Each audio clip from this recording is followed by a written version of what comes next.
ভিতরে আসবো ম্যাম? জি, আসতে পারেন। Thank you. বসতে পারি আমি? সামনে থাকা মানুষটা চেয়ারের অন্যদিকে ঘুরে থাকা অবস্থায় বলে ওঠে। হুম। কথাটা শুনে ছেলেটা চেয়ারে বসে পড়ে, কিন্তু বসতে যেন তার চোখ আটকে যায়। তখনই সামনে থাকা মানুষটা আর কেউ নাই, তার চির চেনা প্রাক্তন। মেয়েটা দেখতে অসম্ভব মায়াবী। গায়ের রং হালকা শ্যামলা বর্ণের হলেও অসাধারণ মায়াবী।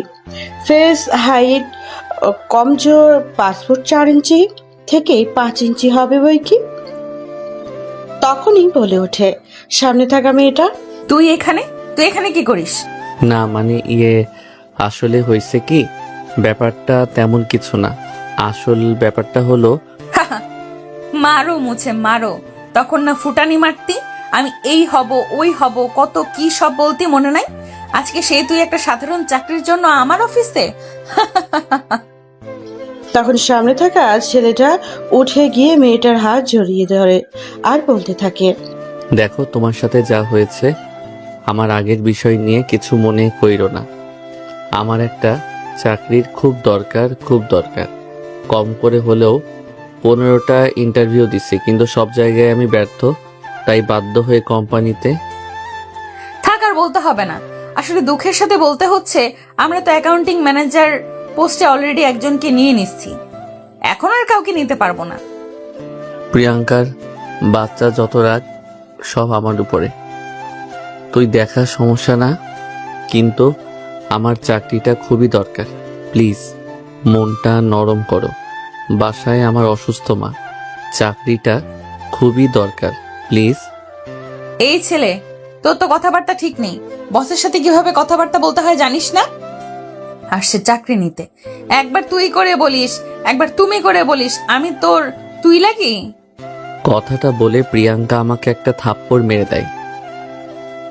থাপ্পড়টা কি, আমি গালে হাত দিয়ে ভ্যাবাচ্যাকা হয়ে দাঁড়িয়ে আছি ওর দিকে, আর মনের মধ্যে অটোমেটিক গান বাজতে থাকবে।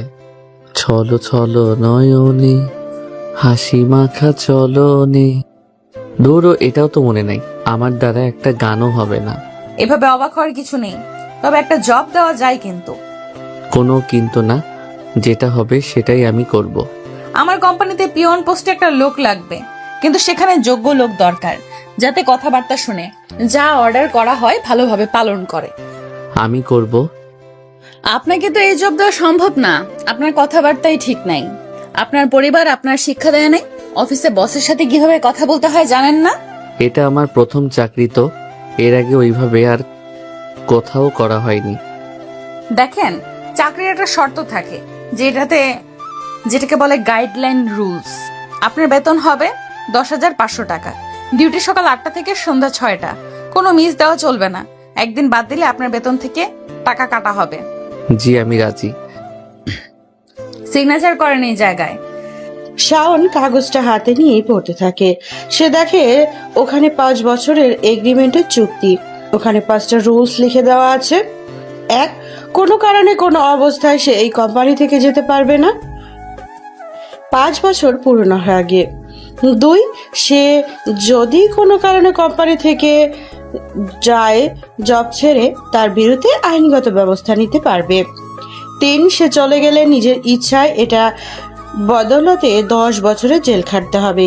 4, কোনো অবস্থাতেই তার বেতন বাড়বে না এবং অফিস মিস দিলে বেতন কাটতে থাকবে।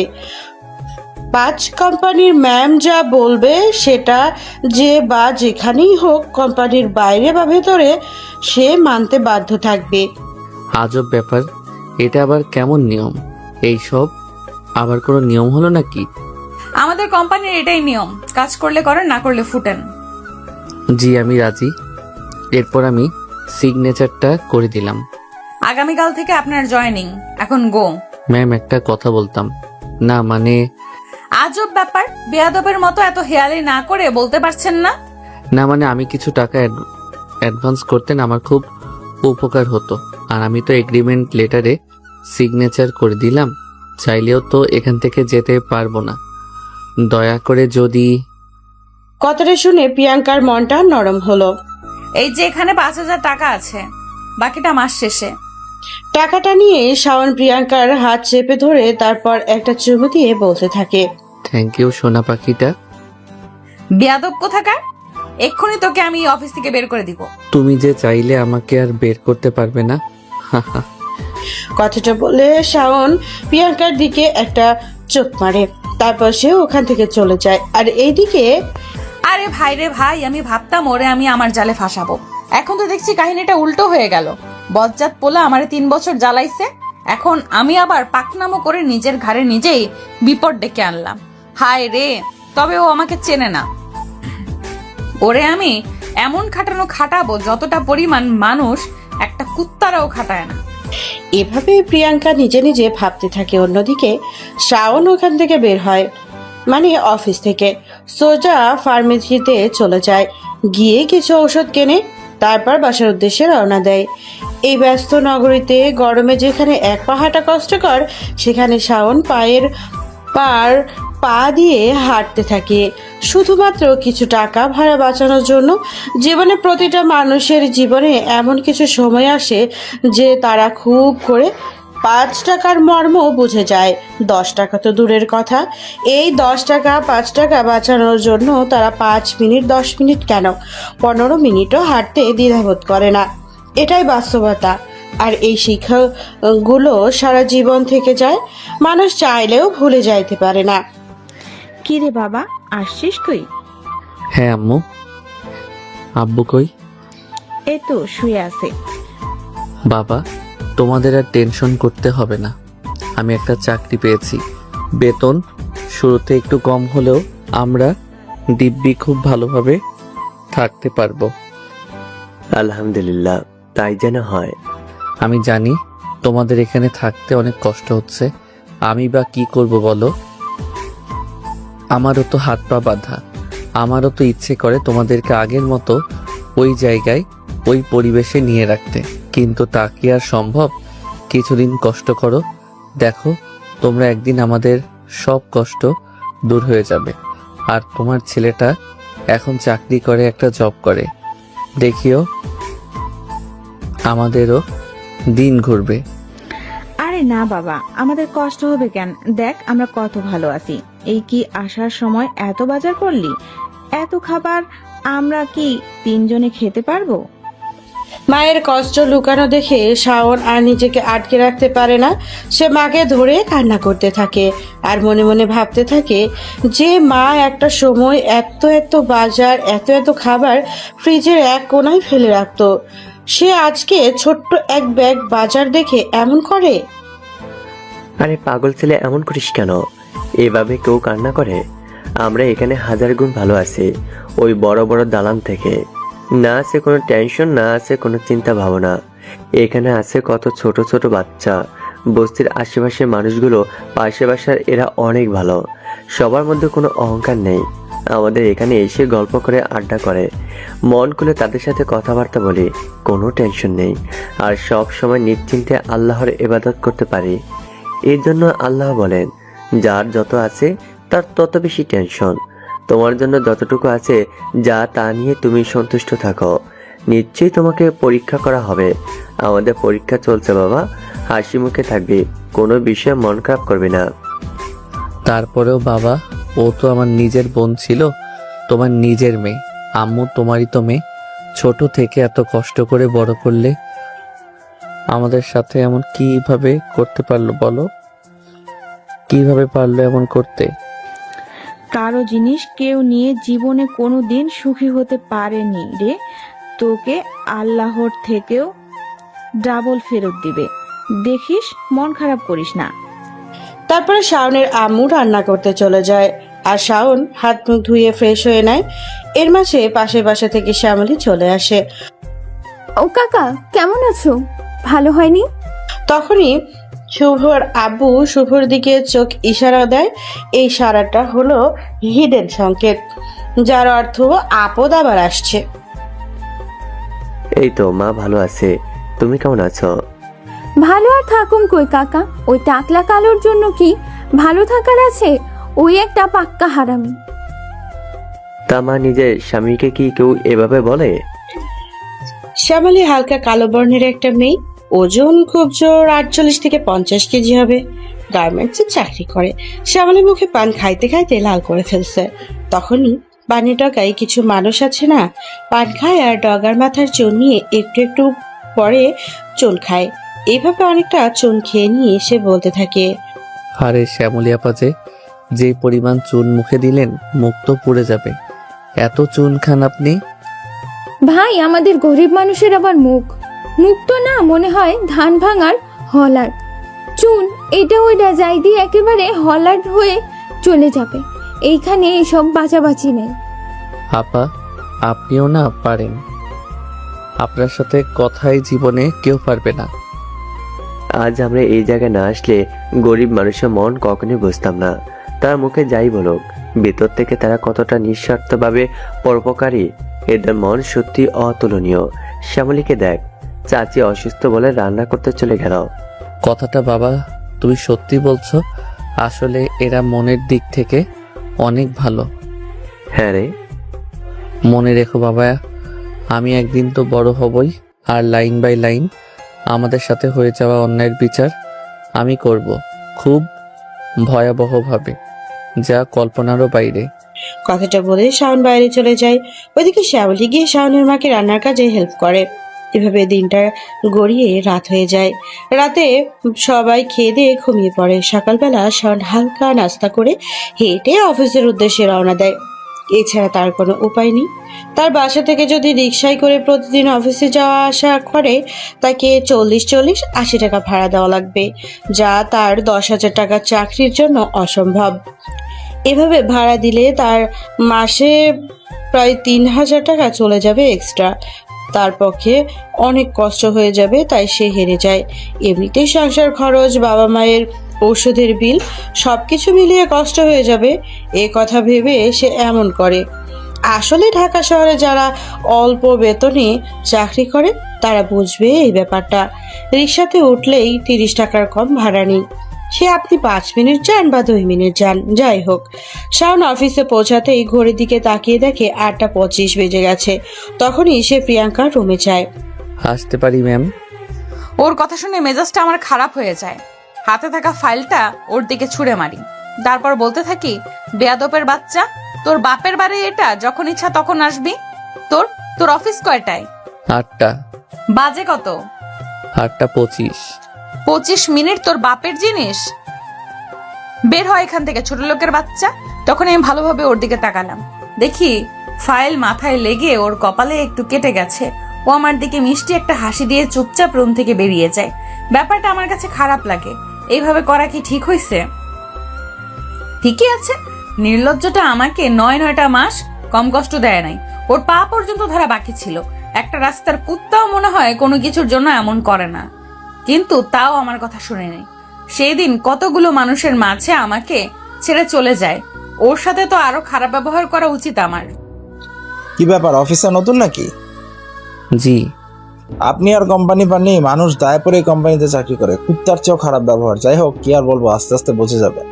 আমি চুপচাপকে পাশের একটা ডেস্কের পাশের চেয়ারে বসে পড়লাম, মাথা নিচু করে আছি। তখনই বেল বাজলো। আমি অফিস রুমের ভিতরে ঢুকলাম। আমাকে দেখে একটা মেয়ে বলে উঠল, একটা ব্ল্যাক কফি দিবেন, চিনি কম দিয়ে। আচ্ছা। তারপর আমি কফি বানাতে চলে যাই। জীবনে ওইভাবে কফি বানাইনি। তারপরও ইউটিউব দেখে দেখে বানালাম। তারপরে অফিসের ওই মেয়েটার কাছে নিয়ে গেলাম। আপনি কি নতুন? জি, আমি এখানে নতুন কাজে এসেছি, মানে পিয়ন। তা বলিনি, এটা আমি জানি যে আপনি এখানে নতুন কাজে এসেছেন। তবে আপনার কফিটা খেয়ে মনে হচ্ছে যে আপনি নতুন কফি বানাইছেন। এর আগে ওইভাবে কফি বানাননি। জি ম্যাম, কোনো কি সমস্যা? আরে পাগল, চিনির পরিবর্তে লবণ দিয়েছেন কেন? এই যা, মান সম্মান শেষ। সরি ম্যাম, আসলে দেন, আমি এক্ষুনি ঠিক করে আনছি। না থাক, তবে কফিটা দারুণ লাগছে, নতুন টেস্ট, লবণ কফি। আপনাকে দেখে মনে হয় আপনি কোনো শিক্ষিত পরিবারের ছেলে বা শিক্ষিত হতে পারেন। তবে আপনি এখানে পিয়ন পোস্টে ব্যাপারটা আসলে। না ম্যাম, আসলে আমি খুব একটা না ম্যাম, আসলে আমি খুব একটা শিক্ষিত পরিবারের ছেলে না, খুব গরিব পরিবারের একটা ছেলে। অনেক চাকরি খুঁজছিলাম কিন্তু পাইনি, কিন্তু মোটামুটি পড়ালেখা জানি। তবে চাকরি না পেয়ে বাধ্য হয়ে এখানে এই জবটা করতে বাধ্য হই। বাসায় অসুস্থ বাবা মা, সব মিলিয়ে আমার আর উপায় ছিল না। বাহ, আপনি তো মনে হচ্ছে খুব দায়িত্ববান ছেলে। তা কোন ক্লাস পর্যন্ত লেখাপড়া করেছেন? জাহাঙ্গীরনগর বিশ্ববিদ্যালয় থেকে অনার্স কমপ্লিট করছি, পলিটিক্যাল সায়েন্স সাবজেক্টে। কথাটা শুনেই নীলার গলায় হালকা কফি বাঁধার মতো অবস্থা। কাশি দিতে দিতে বলতে থাকে, কি বললেন? জি, যা শুনছেন তাই। আপনি এমন একটা এডুকেটেড ছেলে হয়ে পিওনের চাকরি করছেন? ব্যাপারটা অবিশ্বাস্য। বাই দ্য ওয়ে, আমি যতটুকু শুনেছি আমাদের ম্যাম নাকি জাহাঙ্গীরনগর ইউনিভার্সিটি থেকে উনিও পলিটিক্যাল সায়েন্সে পাশ করেছেন। আপনি কি চেনেন তাকে? আপনাদেরই তো সিনিয়র জুনিয়র বা সমবয়সী ডিপার্টমেন্টের হতে পারে। না ম্যাম, আমি এভাবে চিনি না তাকে। কি ব্যাপার, এখানে প্রেম প্রীতি চলছে? ফষ্টি নষ্টি করার কোম্পানি চালাই না আমি? এই বেয়াদব মেয়ে, কাজ ফেলে এত কথা কিসের? কতবার কলিং বেল বাজাইছি আমি। পিয়নের কি কান খারাপ? কথা কানে যায় না? না ম্যাম, আসলে কপালে একটু ইনজুরি, টেপ লাগিয়ে বসেছিলাম, তখনই এই ম্যাম কফির জন্য অর্ডার দিল। আমি তো শুধু কফি দিতে আসছিলাম। কফি দিতে আসা কি পার্সোনাল পড়াশোনার কথা নাকি? প্রেম প্রীতির কথা আমি ভালোই শুনছি। কেন, আপনি কি লুকাই লুকাই আমাদের ফলো করছিলেন বা কোনো কারণে? অতি উত্তরে প্রিয়াঙ্কাকে একটা থাপ্পড় মেরে দেয় আর বলতে থাকে, 2 মিনিটে তোরে আমার কেবিনে যেন দেখি। কথাটা বলেই আমি আমার ডেস্কে চলে গেলাম। কি ব্যাপার, ম্যামকে দেখে মনে হলো কোনো কারণে জেলাস? যাই হোক, আপনি যান, আমি কাজ করি, না হয় আবার এসে শুরু করবে। আমি চুপচাপ প্রিয়াঙ্কার কেবিনে ঢুকিয়ে আল্লাহ জানে মেয়েটা যে পরিমাণ রাগী, কি করবে ভয়ে ভয়ে ঢুকলাম। তুই এখানে আয়। আমি ওখানে গেলাম। না, তুই ওখানে বস। শাওন ওখানে গেল। ওখানে না, বাম সাইডে আয়। বাম সাইডে হাতের কাছে আসতে একটা থাপ্পড় মারলাম। তারপর ওরে বললাম, তুই ওখানে গিয়ে বস। কথাটা শুনে শাওন চেয়ারে গিয়ে বসে পড়ে আর চুপচাপ দেখতে থাকে কি হয়। প্রিয়াঙ্কার কেবিন ছেড়ে হাঁটতে থাকে, একবার ডানে তো একবার বামে যায়, আবার চেয়ারে বসে। শাওন মিটমিট করে হাসতে থাকে। তখনই হাসিটা প্রিয়াঙ্কা দেখে ফেলে। প্রিয়াঙ্কা রাগতেই মুখটা রক্তের মতো লাল বর্ণ করে ফেলে। তারপর আবার নিজের চেয়ারে গিয়ে বসে পড়ে আর বলতে থাকে, 2 মিনিটের মধ্যে একটা চা আনবি। পাতির কালার যেন বেশি না হয়, আবার কালার যেন কমও না হয়। চিনি যেন বেশি না হয়, চিনি যেন কমও না হয়, চিনি যেন মিডিয়াম না হয়। ম্যাম, এটা কোন দেশের চা? এরকম চাই কি আদৌ কে বানাইছে? আমি কই থেকে আনবো? এইটা উগান্ডা হইছে, আমি উগান্ডা থেকে খাইছিলাম একবার। তুই এখন বানিয়ে খাওয়াবি। যদি ভুল হয় তারপর দেখিস আমি কি করি। এমনিতেই আজকে একটা প্রজেক্টের কাজ হাতছাড়া হয়ে গেছে। যে না, সাতচুন্নি রাগী ডাইনি এমন মানুষ আবার প্রজেক্ট মিস করবে না তো আবার পাবে? কিছু বললি তুই? তা তো কই, কিছু বলতে পারি আমি? তুই রে পাকা শেয়ানা জিনিস, বল কি বলছিস? বলছি যে আপনি অনেক ভালো, আপনার মতো মেয়ে হয় না। আপনি পরীর মতো দেখতে, আপনি অনেক লক্ষ্মী, যার বউ হবেন সে অনেক ভাগ্যবতী। শুকনা গাছে তেল দিয়ে লাভ নেই, যা এক্ষুনি কফি বানিয়ে আনবি, দেরি যেন না হয়। তাহলে তো বুঝতেই পারছিস কি হবে। আর কি করারে ভাই, এমন মাইন্ডকার চিপাই ফাইসা গেছি, না পারি কিলতে, না পারি বের করতে। যাই হোক, কারণ এক্সের কোম্পানিতে আর কোনোদিন চাকরি করতে যাইয়েন না কেউ, তাহলে এই অবস্থা হবে।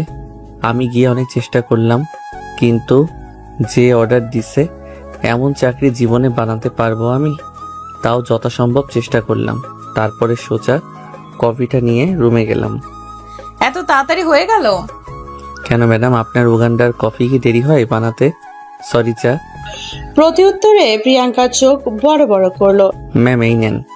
প্রিয়াঙ্কা কফিটার 2টা চুমুক দিতে ওয়াক্থু বলে ফেলে দিল। তারপরে প্রিয়াঙ্কা বলে উঠল, এইদিকে আয়। কেন সোনা, কি দিবা নাকি? হ্যাঁ সোনা, তুমি অনেক কফি বানাইছো, তাই তো আদর করব। আমি কি নিজের কানকে বিশ্বাস করছি? তোকে বিশ্বাস তো করতে ইচ্ছা করছে, কিন্তু আমার কানে কি আমি ঠিক শুনছি? হ্যাঁ সোনা, ঠিকই শুনেছো, আসো একটু আদর খাবা না? ওরে আমার বুড়ো মুলুটা রে। আমি বুড়ো হলাম কবে? আমার কাছে এসো সোনা, বোঝাচ্ছি কবে হবে। শাওন খুশি খুশি প্রিয়াঙ্কার কাছে যেতেই প্রিয়াঙ্কা তার হাতটা ধরে কফের মধ্যে চেপে ধরলো। 3টা আঙ্গুল কফের মধ্যে ডোবা অবস্থায় শাওন। ও মা গো, মরে গেলাম। প্রিয়াঙ্কা হাত ছাড়ো বলছি। এক ঝাঁকি দিয়ে হাতটা কফির গ্লাস থেকে ছাড়িয়ে নিলাম। তোমার অফিসে কাজ করি বলে জানা, তাই করবে? আমার কাজ একটা, যদি অর্ডার অমান্য হয় এখানে মেরে পুঁতে রেখে দেব। মাসে মাসে টাকা দিয়ে কারো রূপ দেখার জন্য এখানে রাখি না। প্রিয়াঙ্কা বাবু, তুমি চিৎকার করলে যে? আমি ঢুকতে ঢুকতে তোমার চিৎকার শুনে দৌড়ে আসলাম। Any problem? রূপ, তুমি আসছো? আসলে দেখো না, আমাদের কোম্পানির পিয়ন হয়ে কিভাবে আমার হাতটা এই চার মধ্যে দিয়ে গেছিল। তোর এখানে চাকরি দিছে কে? ছোট লোকের বাচ্চা। তোদের কাজ যাদের খাবি তাদের সাথে এমন ব্যবহার করা না। তোদের মতো গরিব ফকিনীরা কোনোদিন মানসম্মত হতে পারে না। প্রতি উত্তরে আমি হতবাক। আমি আশাও করি নাই আমাদের 3 বছরের এত সুন্দর একটা ভালোবাসার এই ছোট্ট একটা গ্যাপে আমাকে ভুলে আরেকজনকে আপন করে নিবে। আমারই ভালোবাসার মানুষ একজনকে কি ভুলে যাওয়া এতটাই সহজ? এটাই তো সেই মানুষ যার একদিন সকালে কল দিয়ে ঘুম থেকে না তুললে সারাটা দিন কান্না করত, যারে প্রতিদিন একটাবার হলেও ক্যাম্পাসে আমাকে খাইয়ে দাইয়ে দেওয়া লাগতো। এটাই তো সেই মানুষ আমার জন্য পাগল প্রায় অবস্থায় প্রতিনিয়ত থাকতো, আমার একটা কথা শোনার জন্য পাগলের মতো ছটফট করত। সেই মানুষটা। কিরে ছোট লোকের বাচ্চা, কি ভাবছিস? বেরো রুম থেকে, না হয় গায়ে হাত পড়ে যাবে কিন্তু। এরে আজকে বের করে দিব। বাবু শান্ত হও তুমি, 5 বছরের চুক্তি ভিত্তিক, চাইলেই হবে না। কিরে, তুই এখনো যাসনি? বের হ। কথাটা শুনে আমার হুঁশ আসলো। আমি মাথাটা নিচু করে চুপচাপ বের হয়ে আসলাম। তারপরে সোজা সাথে উঠে আসলাম। আকাশে সূর্যের আলো প্রচন্ড বেশি। ওই অবস্থায় সূর্যের দিকে তাকিয়ে ভাবতেছি, আমি তোরে ভুলতে পারলাম না, তাহলে ও কিভাবে পারলো? আপনাদের এখনো অনেক কিছু অজানা। আসলে প্রিয়াঙ্কা হচ্ছে আমার এক্স গার্লফ্রেন্ড। ইউনিভার্সিটি লাস্ট 3টা বছর ওর সাথে আমার প্রেম। ও যেন সারাদিন আমি ছাড়া কিছু বুঝতো না। আমি বলতে পাগল প্রায়, কিন্তু কোনো একটা অজানা কারণে আমি ওকে ছেড়ে আসতে বাধ্য হই। কেন হই ও জানে না, কিন্তু ছেড়ে আসা ছাড়া আমার কোনো উপায় ছিল না। বাধ্য হয়ে ওকে ছেড়ে আমাকে আসতে হয়। আজ 9 মাস পরে ও আজ অন্য কাউকে পেয়ে গেল, কিন্তু ওকে ছাড়া আমার একটা রাত যায় না।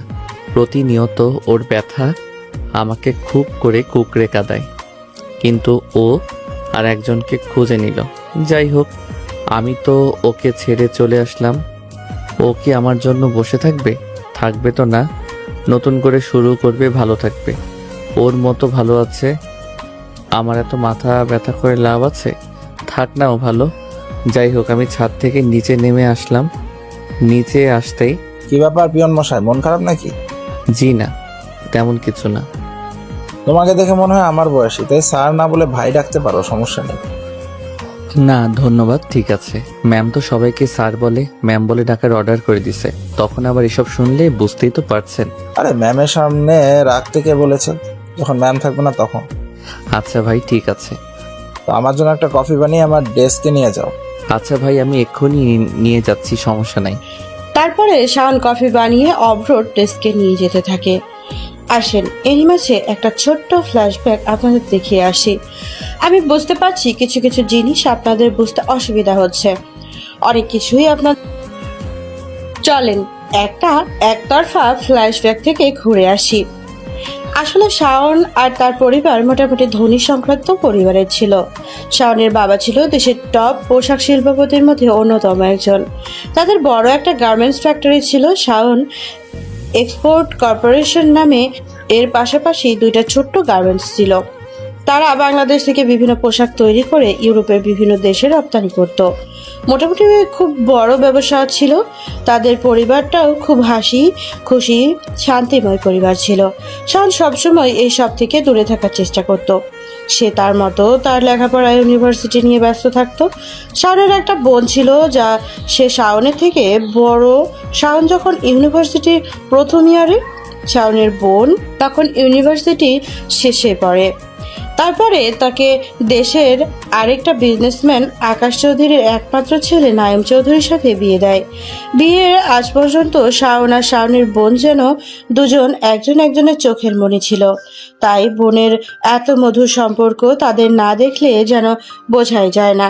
একজন আরেকজনের ছাড়া খাবারের যেন খেতে চাইতো না। এরই মাঝে বিয়ের প্রথম একটা বছর বেশ ভালোই ছিল। বিয়ের 1 বছর পর শাওনের বোন তো তার শ্বশুর বাড়িতে থাকতো। এদিকে শাওন তার ইউনিভার্সিটি নিয়ে ব্যস্ত।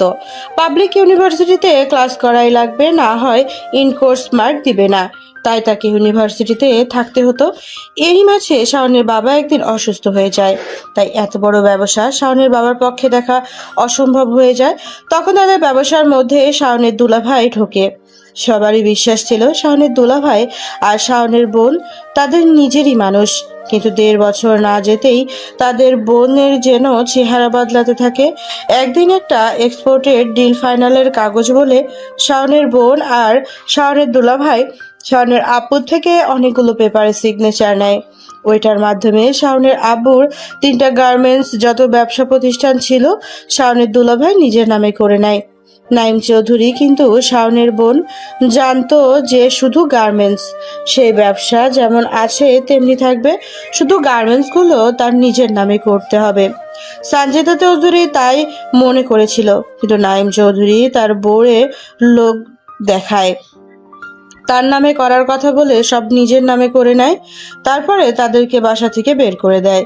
সঞ্জিতা চৌধুরী তার ভাই বেশি ভাবে বলে হিংসা থেকে নিজের নামে সবকিছু করতে গিয়ে আজ তার বাবা মাকে রাস্তায় নামিয়ে দিল। কিন্তু শাওনের বাবার নাম 2টা অ্যাকাউন্ট ছিল ব্যাংকে। শাওনের বাবা মনে করেছিল সব হারালো তার টাকা দিয়ে সব আবারও ঘুরে দাঁড়াবে, কেননা ওই সময় তার ব্যাংকে 200 কোটি টাকার ওপরে ছিল। কিন্তু সে ভালোভাবে গিয়ে ব্যাংকে খোঁজখবর নিয়ে দেখে ওই টাকাটাও তারা বুদ্ধি করে তার অ্যাকাউন্ট থেকে সরিয়ে নিয়েছে। তারা আর উপায় না পেয়ে শাওনকে নিয়ে চলে আসে। কষ্টে দুঃখে ক্ষোভে যেখানেই যায় মানুষ বলে নিজের মেয়ে তাদের সাথে এমন করলো। তাই তারা একটা নিরিবিলি স্থানে, যেখানে কেউ তাদের চেনে না, একটা জায়গায় চলে আসে। কারণ তখন সবেমাত্র ইউনিভার্সিটি শেষ করবে এমন অবস্থা। সে ফাইনাল এক্সাম দিয়ে যখন রেজাল্টের জন্য অপেক্ষা করছে তখন ঘটে এমন অবস্থা। রেজাল্টের পেয়ে অনেকগুলো জায়গায় চাকরির জন্য ট্রাই করছে, কিন্তু কোথাও সম্মতির লক্ষণ পায়নি। এটা বাংলাদেশ।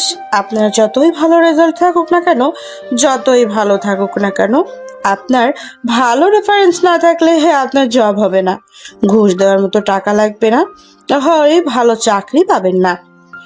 এমন তো বিসিএস এর প্রশ্নতেও টাকা দিয়ে কিনতে পাওয়া যায়। এটাই বাংলাদেশ। উপায়ন্তর না পেয়ে লাস্টে একটা কোম্পানিতে অ্যাকাউন্টিং ম্যানেজার পোস্টে চাকরির জন্য যায়, কিন্তু তার অবস্থা এতটাই করুণ ছিল, প্রচুর পরিমাণে টাকার দরকার ছিল। তাই সে পিয়নের চাকরি করতেও রাজি হয়ে যায়। বাকিটা তো আপনারা জানেনই। যখন শাওনের জীবনে এইভাবে ঝড় বয়ে যাচ্ছে, তাই সে বাধ্য হয়ে তার ভালোবাসার মানুষটাকে ছাড়তে বাধ্য হয়, কেননা তার অনিশ্চিত জীবনে সে এখন আর কাউকে জড়াতে পারবে না। অনেক ভেবেচিন্তে দেখে তার জীবনে আসলে প্রিয়াঙ্কার অনেক কষ্ট হবে, সে মানিয়ে নিতে পারবে না। তারপর সে প্রিয়াঙ্কাকে নিজের বিষয়ে ভুল বুঝিয়ে ছেড়ে চলে আসে। এক বুক ভরা কষ্ট নিয়ে ফ্ল্যাশব্যাক শেষ। যাই হোক, আশা করি ছোট্ট একতরফা ফ্ল্যাশব্যাকে আপনারা অনেক কিছুই বুঝতে পারলেন। তো চলুন প্রজেক্ট শুরু করা যাক। ভাই আপনার কফি। এই তো এখানে রাখো। আমি কফিটা দিয়ে চলে আসলাম, তখনই আবার বেল। একে একে আরো 9 জনকে নাস্তা কফি দিলাম। সারাটা দিন 200-300 মানুষকে এভাবে কফি দিতে দিতে আমার চলে যায়। 3টা তালা বিল্ডিং, একবার উপরে একবার মাঝে একবার নিচে, দৌড়াতে দৌড়াতে আমার জীবনটা শেষ প্রায়। এর উপরে প্রিয়াঙ্কার অত্যাচার তো আছে। জীবনে এমন পরিস্থিতি আমার জীবনে আসবে তা অকল্পনীয় ছিল। আজ বাস্তবতা আমাকে এমন জায়গায় দাঁড় করিয়েছে। আজ খুব করে চিৎকার করে কাঁদতে ইচ্ছা করে, কিন্তু পারি না। না পারি কাঁদতে, না পারি সহ্য করে থাকতে। এটাই হয়তো আমাদের ছেলেদের জীবন। আসতে এত দেরি হলো যে? একটা কফি আনেন, আবার চিনির জায়গায় লবণ দিন না। না না ম্যাডাম, এতদিনে শিখে গেছি, আর ওরকম ভুল হবে না। তবে আপনার ফেস কাটিংটা কেমন যেন চেনা চেনা লাগছে। মনে হয় যে এর আগেও টিভিতে মনে হয় দেখেছি, কি একটা শিল্প টাইপের অনুষ্ঠানে। না না ম্যাডাম, ওইটা আপনার মনের ভুল। এমন হবে কেন? আমার মতো গরিব মানুষ আবার থাকবে টিভিতে? বাবা, এত বিলাসিতা। তবে আপনি কিন্তু অনেক হ্যান্ডসাম আছেন। ম্যাডাম, এইভাবে বলবেন না, লজ্জা লাগে। আপনার আবার লজ্জা আছে? আমি শুনেছি মানুষের লজ্জা থাকে। আমি কি অন্য কিছু যে আমার লজ্জা থাকবে না? ম্যাডাম, একটা পিয়নের সাথে এত কথা বললে আপনার মান সম্মান যাবে। তার উপরে প্রিয়াঙ্কা ম্যাডাম দেখলে তো রেগে আগুন জ্বলে যাবে। বুঝি না শাকচুনির এত সমস্যা কেন? নিজে তো সারাক্ষণ। যাই হোক, যান আপনি কফিটা নিয়ে আসেন। তারপরে শাওন গিয়ে কফি নিয়ে এসে নীলাকে দেয়। এভাবে দেখতে দেখতে বেশ 2-3 মাস চলে যায়। প্রথমের তুলনায় শাওনের উপরে যারা তখন অত্যাচার বেশি করছে প্রিয়াঙ্কা, এখন উঠতে বসতে শাওনকে অপমান করে। প্রথম প্রথম মুচকি হাসি দিয়ে প্রতিরোধ করার চেষ্টা করলেও এখন যেন তার এটা অভ্যাস হয়ে গেছে। কেননা সে বুঝে গেছে তাকে শাস্তি দেওয়ার জন্য এভাবে 5 বছরের জন্য ফাঁসিয়ে দিয়েছে। সে হাজার কষ্ট যন্ত্রণা বাস্তবতার মাঝেও নিজের লেখাপড়াটা চালিয়ে যাচ্ছে। বিভিন্ন ভালো চাকরির পরীক্ষার ইন্টারভিউ দিচ্ছে, কিন্তু বারে বার চা খাওয়ার নাস্তা খাওয়ার জন্য টাকাই চায়, 15-10 লাখ। উপায় না পেয়ে শাওন ডিসিশন নেয়। না, এভাবে আর হবে না। আমাকে সিভিল সার্ভিস বাংলাদেশ বিসিএস এর জন্য ট্রাই করতে হবে। না হয় অসম্ভব, শুধু এ দুয়ার ও দুয়ার ঘুরে বেড়াবো, কিন্তু জব পাবো না। তার উপরে যে যন্ত্রণা দিচ্ছে প্রিয়াঙ্কা, এর থেকে মাঝে মাঝে মনে হয় মারা গেলেই হয়তো ভালো হয়। যাই হোক, একটা ভালো জবটা আগে পাই, তারপরে এটার ব্যবস্থা করা যাবে। এসব ভাবতে ভাবতে আম্মু খাবার নিয়ে আসলো। বাবা, তোর আসতে আজকে রাত হলো যে? বাবা, তুমি তো দেখছই ওই এখানে বেতন কম, তার উপরে যে পরিমাণ পরিশ্রম করায়। আমি আরেকটা জব খোঁজার চেষ্টা করছি, কিন্তু সব জায়গায় টাকা চাই। কি করব বুঝতে পারছি না। আমার মনে হয় তুই তো পলিটিক্যাল সায়েন্সে পড়ছিস, তুই বিসিএস প্রশাসন ক্যাডার পরীক্ষা দিতে পারিস। আমি বিশ্বাস করি আমার ছেলে অনেক মেধাবী, তার ইনশাল্লাহ হয়ে যাবে। এমন মেয়ে পেটে রেখে আমি কি বড় ভুল করলাম? আজ আমার ছেলের এই অবস্থা। যেই আমরা একটু সময় হাজার হাজার মানুষকে চাকরির ব্যবস্থা করতাম, আজকে সেই আমার ছেলে।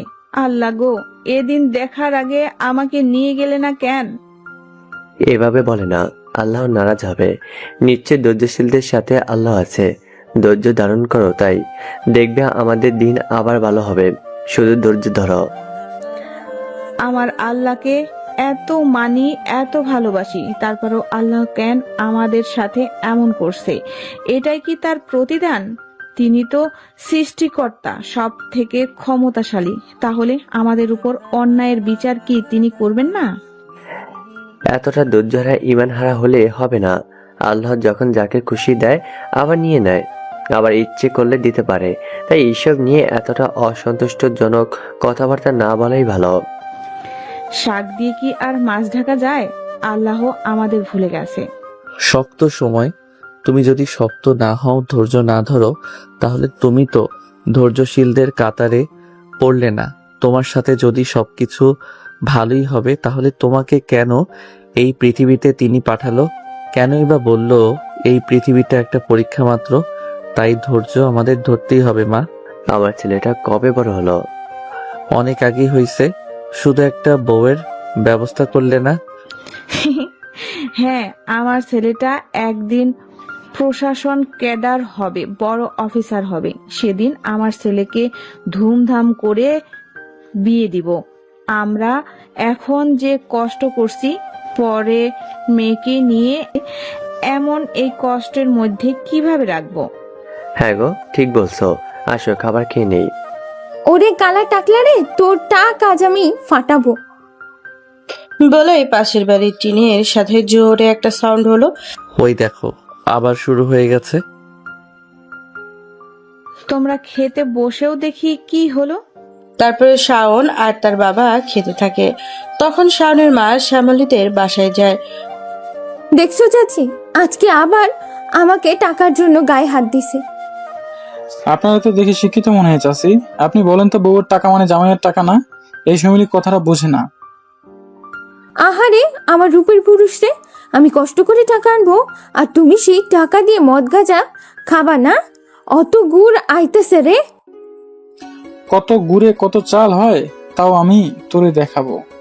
এই তোর কপালে টিকটিকি টিকটিকি। ও মাগো, নড়িস না নড়িস না। কথাটা বলেই রুকমান শ্যামলীর কাছে টিকটিকি ধরা বলতে গিয়ে হাত থেকে ছো মেরে টাকা নিয়ে দৌড় মারে। আর শ্যামলী খানিকক্ষণ বকতে থাকে। শুভর মা শ্যামলীকে শান্ত করে তারপর নিজের রুমে চলে আসে। তারপরে এসে খাবার খেতে বসার সাথে সাথে গল্প করতে থাকে। এভাবে দেখতে দেখতে রাত পার হয়ে যায়। পরের দিন সকালে শুভ সব কিছু গুছিয়ে অফিসের উদ্দেশ্যে রওনা দেয়। সে বাসা থেকে বের হয়ে হাঁটতে থাকে। সে চুপচাপ রাস্তার ধার দিয়ে হাঁটতে থাকে। 8টা বাজে 5 মিনিট এসে পৌঁছায় অফিসে। সে তখনই বেল বেজে ওঠে। ম্যাডাম আমাকে ডাকছেন? কিছু লাগবে আপনার? আপনাকে দেখলাম হেঁটে আসতে, বাস বা রিক্সায় কেন আসে না? না ম্যাম, তেমন কিছু না, সমস্যা নাই, এমনি। আমি কিছু জিজ্ঞাসা করছি, বেশি প্রশ্ন করলে কি হয় আশা করি এতদিনে বুঝে গেছেন। যে পরিমাণ স্যালারি পাই ঢাকা শহরে, আব্বু আম্মু আমি 3 জন থাকতে কষ্ট হয়ে যায়। তার উপরে আব্বু আম্মুর ওষুধ খরচ, খাওয়া খরচ, তার ভিতরে যদি মাসে 3000 টাকা প্লাস মাইনাস ভাড়া লেগে যায় তাহলে আমার জন্য অনেক কষ্ট হয়ে যাবে। এসব নাটক বাদ দেন। এত কোটিপতির ছেলে আমার এখানে টাকার জন্য চাকরি করে, এইসব পাগল আমারে বোঝান? কি ধান্দা নিয়ে এখানে আসছেন বলেন? যদি মনে করেন এসব ধান্দা করে আমাকে আবার পটিয়ে ফেলবেন, তা আর কখনো সম্ভব না। ওইদিন আপনার পা পর্যন্ত ধরে আটকে রাখতে পারিনি, কিন্তু আজকে এসে আপনি পড়ে আছেন আমার জন্য। এ সকল উল্টোপাল্টা ভাবনা না করে এখান থেকে চলে যান, আপনার জন্য ভালো হবে। যতদিন থাকবেন তত বেশি কষ্ট পাবেন। Thank you your compliment. তবে ম্যাম আমি এক্সট্রিমলি সরি। আসলে আপনার চিন্তা ভাবনার সাথে বাস্তবতার অনেক আলাদা। আমি এইসবের জন্য পড়ে নেই, আপনি ভুল ভাবছেন। তাই নাকি? আমি যখন রূপের সাথে কথা বলি ক্লোজলি মিশিয়ে, আপনার কষ্ট হয় না? আজব তো ম্যাম, আমার কষ্ট হবে কেন? আপনি যার সাথে ইচ্ছে মিশতে পারেন, কথা বলতে পারেন, এতে আমার বিন্দু মাত্র সমস্যা নাই। বুঝলাম, এখান থেকে যান। তারপর আমি ওখান থেকে চলে আসি। এভাবে দেখতে দেখতে আরো 2টা মাস চলে যায়। এই 2টা মাসে অনেক কিছু পরিবর্তন ঘটে গেছে। দিন দিন যেন প্রিয়াঙ্কার অত্যাচার আরো বেড়ে গেছে। কিন্তু শাওন পরিস্থিতির শিকার হয়ে মুখ বুঝে তা সহ্য করে। একদিন শাওন, একটু পরে আমার কেবিনে আসো। বাব্বা, সূর্য কোন দিক থেকে উঠলো? আমি কি স্বপ্ন দেখছি? যে মানুষটা দিনরাত আমাকে কষ্ট দেওয়ার ধান্দা করে, সে আজকে নিজের মুখে এত সুন্দর ব্যবহার। এত হা হওয়ার কোনো কারণ নেই, যা বলছি তাই করো। দ্রুত কেবিনে আসো বলে আমি আমার কেবিনে চলে আসলাম। কি ব্যাপার শাওন সাহেব? ম্যাম আজকে আপনার সাথে তো ভালো ব্যাপার, বুঝলাম না ব্যাপারটা। আরে ভাই, আমি নিজেই বুঝছি না, না জানি কোন বাসটা আমার জন্য অপেক্ষা করতেছে। দেখে আসি। দেখে যেও যেন আবার বড় বাস হাতে ধরায় না দেয়। দেখা যাক। আমি প্রিয়াঙ্কার কেবিনে চলে আসলাম। আসবো ম্যাডাম? হ্যাঁ, আর পার্সোনাল কাজ আছে বুঝছো, একটু পরে তোমার ভাইয়া আসবে। ভাইয়া মানে বুঝতে পারলাম না ম্যাম। আরে রূপ, তোমার দুলা ভাই। অনেকটা অবাক হয়ে, ও তাই নাকি? এটা তো অনেক খুশির খবর। এত ওভার রিয়েক্ট করার দরকার নাই। মুখের ফেস দেখলে একজনের মনের ভাব বোঝা যায়। না ম্যাডাম, যেমন ভাবছেন ব্যাপারটা তেমন না। 500 টাকা নাও। আমার টাকা লাগবে না, আমি নিতে পারবো না। আমি তোমাকে নিতে বলিনি। তাহলে? সোজা দোকানে যাবা, গিয়ে প্রোটেক্টর কিনে আনবা। মানে? যা শুনছো তাই। আজকে ইমার্জেন্সি লাগবে তো আমাদের, আমি লজ্জাতে আনতে পারতেছি না। তুমি যাও, নিয়ে এসো। প্রিয়াঙ্কা তুমি ঠিক আছো? কি বলেন শুনিনি। না মানে তেমন কিছু না। ও দ্রুত যাও। আমি তো জীবনে এসব কিনিনি ম্যাডাম, আমি পারবো না। দয়া করে আপনি অন্য কাউকে দিয়ে। এইটা তোর বাপের বাড়ি না, যা বলবি তাই শোনা হবে। ভালোভাবে কথা বলছি, গায়ে লাগতেছে না? সোজা গিয়ে যা বলছি করে আয়। এরপর আমি ওখান থেকে বের হয়ে রাস্তায় চলে আসলাম। একটা ফার্মেসির দোকানে গিয়ে ঘোরাঘুরি করছি। কেমনে বলবো রে ভাই, জীবনে বলছে নাকি এক্সপেরিয়েন্স নাই। কি ব্যাপার মামা, এভাবে ঘোরাঘুরি কেন? না মানে কিছু কি লাগবে আপনার? হ্যাঁ তো লাগবে। ওই যে আছে না ফু ফু। ফুপু দিয়ে কি বললেন বুঝলাম না। ওই যে হাওয়া হাওয়া ফুলে ফুলে। আরে মামা বুঝতেছি না, বুঝিয়ে বলেন। আর ওই যে বাচ্চারা ফু দিলে ফুলে ওইটা। তো মাথা খারাপ করেন না তো, এখান থেকে যান। এমনিতে আছে আরেক যন্ত্রণায়।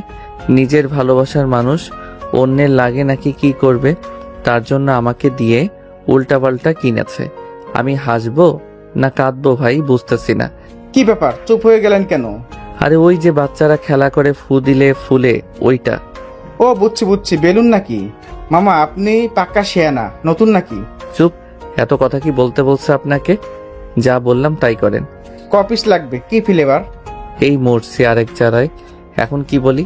উল্টাপাল্টা নিয়ে গেলে যদি রাগ করে। কি মামা চুপ কেন? মামা 2টা লাভ বেলুন দেন, আর 2টা এমনিতেই নীল কালার দেন। এই নিন, 30 টাকা দিলেই হবে। কি মনে করছিস প্রিয়াঙ্কার বাচ্চা? আমিও কম শেয়ানা না, দেখ কি করি। তারপর আমি বেলুন নেই, সোজা অফিসে চলে আসি। দেখ আমাকে কষ্ট দিছিলি না, তোরে এমন জ্বালানো জ্বালাবো, এমন কষ্ট দেওয়া দেব, মাগার কোনো দিন চোখ ফেরাইতে পারবি না। নর্মাল ডোজে কাজ হচ্ছে না, আলট্রা প্রো ম্যাক্স দিতে হবে। এসব মনে মনে আমি ভাবছি, তখনই আমার টেবিলের উপরে থাবা দিয়ে শাওন বলে উঠল, এই যে আপনার প্রোটেক্টর, কোথায় সাজাতে হবে বলেন, আমি ফুলে বেঁধে দিচ্ছি। আমি অনেক সুন্দর সাজাতে পারি। ওই পিয়নের বাচ্চা, তোর এত বড় সাহস! তোরে আমি আনতে বলছি? তোরে আমি কি আনতে বলছি আর তুই কি আনছিস? ম্যাম, আমি যা বুঝি তাই আনছি। কথাটা শুনে প্রিয়াঙ্কা তার চেয়ার থেকে উঠে শাওনের শার্টের 2 কলার ধরে বলতে থাকে, অনেক সে আনা না, ভাঙবি তবু মচকাবি না। ম্যাম, এইভাবে করলে পিছন থেকে কেউ এসে পড়লে ভাববে যে আপনি আমাকে চুম্মা দিচ্ছেন। যে মানুষ বলা বলি করবে ম্যাডাম একটা পিয়নকে ধইরা চুম্মা দেই, আপনার মান সম্মান চাঙ্গে উঠে যাবে। তখন আমি ওর কলারটা ছেড়ে দিলাম। তোরে তো আমি দেখে নিব শাওনের বাচ্চা। কেন? সোনা পাখিটার কাছ থেকে কি দেখো না তুমি? একটু কাছে আসবো, দাও দাও, এই জায়গায় একটা চুমু দাও। তোর বাবা মা তোকে কিসের হাড় দিয়ে তৈরি করছে রে? এত অপমান করে কষ্ট দিয়ে তাও তোর গায়ে লাগে না? আমি নিজেকে নির্লজ্জ ট্যাগ দিয়েছি। এখন থেকে আমি নিজে নির্লজ্জ গান গাইতে থাকি। আই মিন মনে মনে। চলো সোনা পাখি একসাথে গান গাই। আমার ঘুম ভাঙাইয়া গেল রে প্রিয়াঙ্কা ময়না রে। সব কাহিনী শুনে প্রিয়াঙ্কার মনে মনে ভাবতে থাকে, কি ব্যাপার, পোলাই কি সব বুঝে ফেললো নাকি? কি সোনা পাখি অবাক হলে? ওরে আমার টুসটুসি রে, তোমার খালাতো ভাই রূপকে এনে আমার সামনে প্রেমের অভিনয় করে আমাকে কষ্ট দিতে চাইবা, আর আমি